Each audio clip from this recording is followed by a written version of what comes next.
Hola a todos.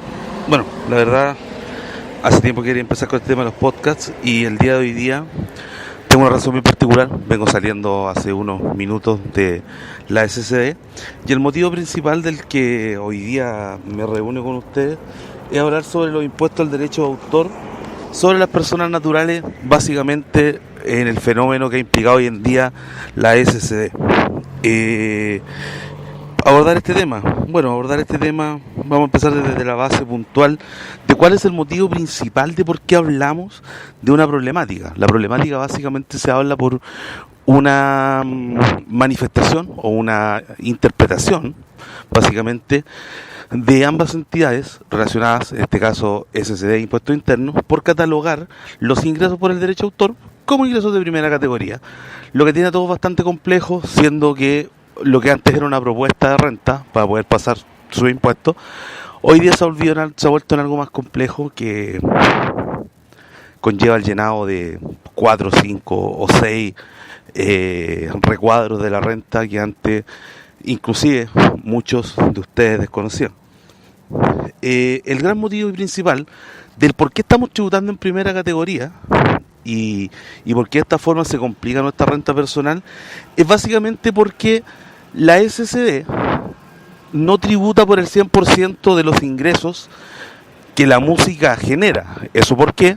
Porque obviamente parte de la distribución va a personas como ustedes, como yo, que hemos contribuido en el proceso de creación de obras y que finalmente recibimos participaciones dentro de lo mismo.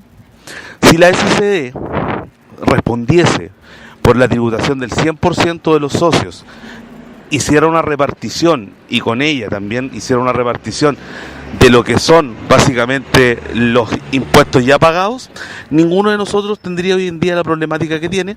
Esto básicamente pasa también porque la SCD es una fundación sin fines de lucro que solo tributa por los impuestos a los que puede llegar a caer y que en este caso los que no son cubiertos por ellos están siendo en este caso reclamados por impuestos internos para ser básicamente declarados por cada uno de nosotros como personas que recibieron ese monto y que finalmente no estamos haciendo la tributación correspondiente. Ahora aquí se abren varios debates. Podríamos preguntar en qué influyen los ingresos de la SCD en nuestras rentas personales? Podríamos decir por qué existe el fenómeno de la regularización y básicamente parte por un par de puntos. El ingreso de la SCD, en el caso de las personas naturales, es uno de los tantos que componen la renta de las personas y por ende que forman parte del ingreso o del impuesto global complementario.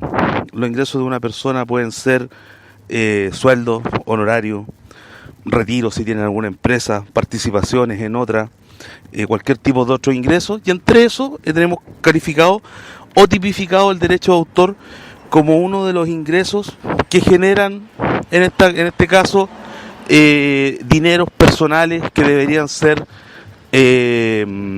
declarados y tributados según los montos, según los tramos en los que ellos caigan. La sumatoria de todo ello básicamente va a una tabla global en la cual se establece un porcentaje y en razón a ese porcentaje cada uno de nosotros como personas naturales, algunos por mucho tiempo no nos hemos dado cuenta, pero siempre pasa de que estamos dentro de ese rango de calificación, pagamos nuestros impuestos a razón de lo que allí suceda y los montos que en realidad ganamos en el año. Por ende, el impuesto único pasa a ser uno más de los tantos factores que determinan con cuánto es lo que nosotros ganamos, cuánto es lo que nosotros tenemos como ingreso.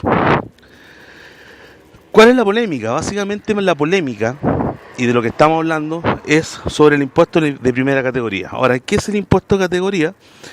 Hay que empezar por definir que los impuestos de categoría se determinan por la naturaleza de los mismos. Los impuestos de primera categoría básicamente son impuestos que están generados a través del capital o de actividades comerciales, industriales, mineras y otras.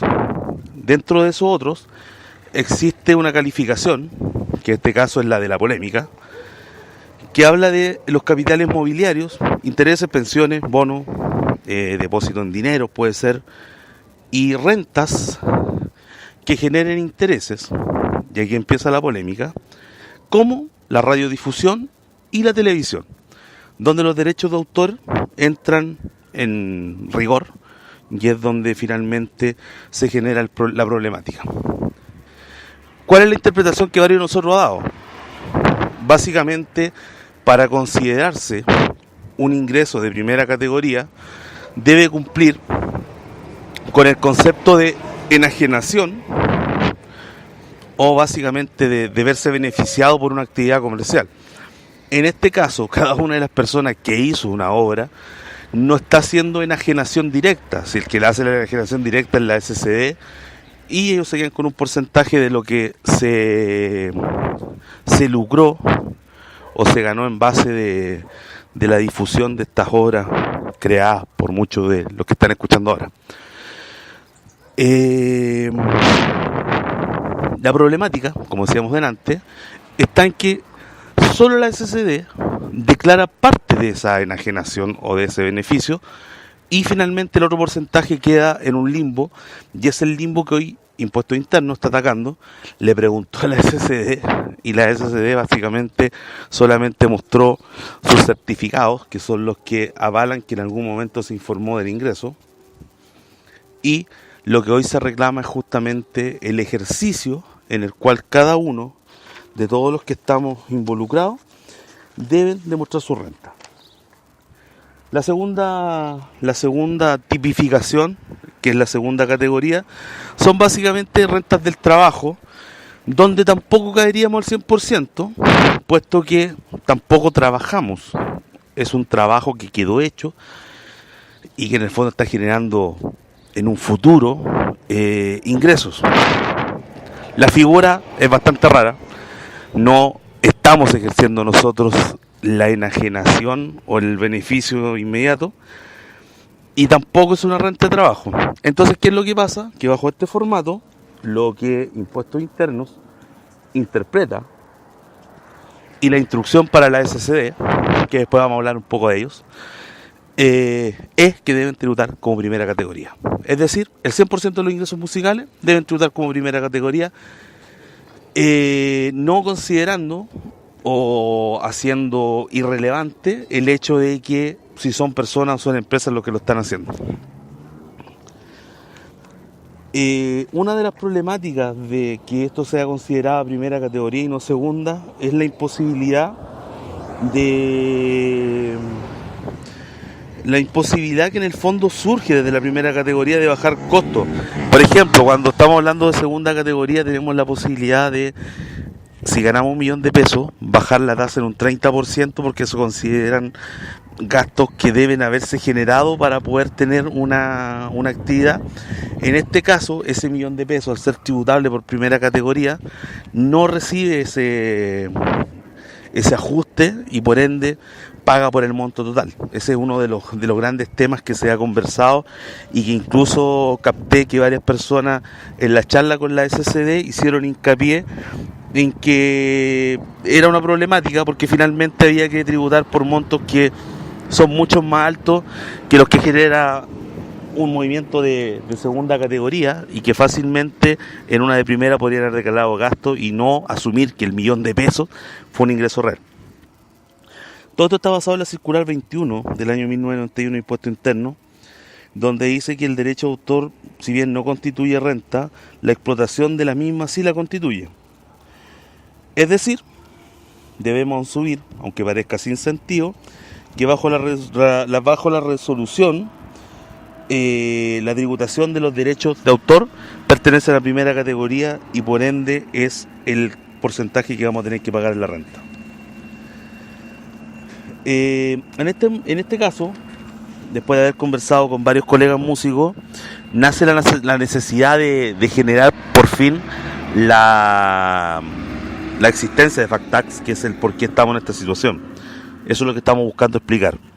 Uno, yo les podría decir de manera ultra personal que la defensa de la SCD no me satisface. Escuché dentro de las grabaciones de la reunión para con los músicos frases que en realidad inculpan básicamente Impuestos Internos, como el servicio de Impuesto Interno nunca pierde, con el servicio de impuesto interno, perder es perder. Encuentro que existen muchos conceptos caóticos que están sobredimensionando el problema que genera este movimiento en las personas naturales, más allá de que sea una complicación el no saber cómo tributar. Creo que hay desinformación en la charla, SCD, eso lo digo como un segundo punto. Hay una desinformación en la charla, ya que la SCD debería tener la capacidad de reconocer y de generar soluciones. O sea, por algo somos socios, por algo se paga una cuota, y por algo, como ellos mismos dijeron, hay que costar 250 personas. Si hay que costar 250 personas, pienso que por lo menos los socios deberían tener soluciones. Escuché también en la charla que las rentas confeccionadas no se pueden corregir hasta junio. Eso es falso. Las rentas confeccionadas se revisan a más tardar y se pueden corregir a más tardar después del 2 de mayo y después del 9 de mayo, dependiendo si pagaron o no pagaron renta, en junio. Eso es cuando se termina el periodo contable. En este momento, cualquiera de ustedes puede volver a hacer la renta como si lo estuviera haciendo desde cero, y esa última declaración es la válida. Así que el concepto de que las rentas confeccionadas no se pueden corregir es falso y muy mal por las personas de la SCD que dieron esta información de manera errónea. Se ha hablado de intereses caros y de muchas cosas sin ser realmente finalmente sin dar la información, sin finalmente decir qué es el concepto de caro. Creo que también es otro de los conceptos que no me gustó de la SCD en las charlas que hizo. Y la corrección de años anteriores tiene un porqué que es muy básico, que también lo conversé con algún colega en algún momento, y es porque básicamente que entre años prescriben los impuestos. O sea, si alguno de ustedes, no lo estoy dando como un tips, por si acaso, si alguno de ustedes no llegase a pagar la primera o no llegase a corregir la renta del 2015, estamos a puertas, a días de que esa renta prescriba y que en realidad esos montos no se los puedan cobrar. Demostrar que fue a propósito es un tema, por ende lo dejo a criterio de ustedes la declaración o no declaración de los mismos. Lo peor de todo que encontré es la no claridad sobre los conceptos de regímenes. Vi al principio de la presentación que hablaba de que cada uno de ustedes podía entrar y descubrir si pertenecían a la contabilidad completa o la contabilidad atribuida. Les tengo la noticia que ninguno de ustedes, que son personas naturales y alguna vez han hecho inicio de actividades como primera categoría, van a encontrar esa indicación. Al no encontrarla, el cálculo que se va a hacer es del 25% sobre las utilidades, pero se les va a dar un crédito del mismo 25%. Es decir, si alguno de ustedes tuviera 12 millones que tributar por conceptos de derecho de autor, pagaría un impuesto de 3 millones, teórico, para el cual habrían 3 millones para usar de crédito. Es decir, el efecto de este impuesto en la renta sería cero. Lo que va a pasar es que mucha gente que tenía montos considerables se va a ver incrementado y sí va a pagar montos que en algún momento no tuvo. La base básica para poder entrar y salirse de la exención es alrededor de los 8 millones, un poquito menos. Por ende, cada persona que obviamente le meta su renta más y haga subir el monto inicial hasta los 8 millones, se va a ver pagando impuestos que nunca antes pagó. O sea, básicamente lo que estoy diciendo es que cualquier suma que altere los movimientos de alguien que nunca pagó va a hacer que desde ahora pague. Y los que pagaron en algún momento van a tener igual un diferencial que enterar el día de hoy día. Yo creo que la media culpa de todo y cada uno de nosotros el día de hoy día es darse cuenta que en realidad muchas de las cosas que ofrece Impuesto Interno, como la propuesta, no son tan reales como parecen. En este caso, este era un tema que se podía haber solucionado en algún momento. Y básicamente mi tip sería que de a partir de ahora siempre cotejen los agentes retenedores y que todos los montos que ahí están de una u otra forma aparezcan en la renta. Amigos, el día de mañana, domingo 22 a las 13 horas, los invito a una video charla donde les voy a enseñar cómo debe declarar una persona natural los ingresos de la SCD. Junto con esto, les doy las gracias, agradezco a todas las personas que han tenido la confianza en mí de delegarme este tema, y mañana empieza oficialmente la campaña de Fact Tax y donde espero contar con ustedes. Así que muchas gracias, buenas tardes y les deseo un buen día a todos.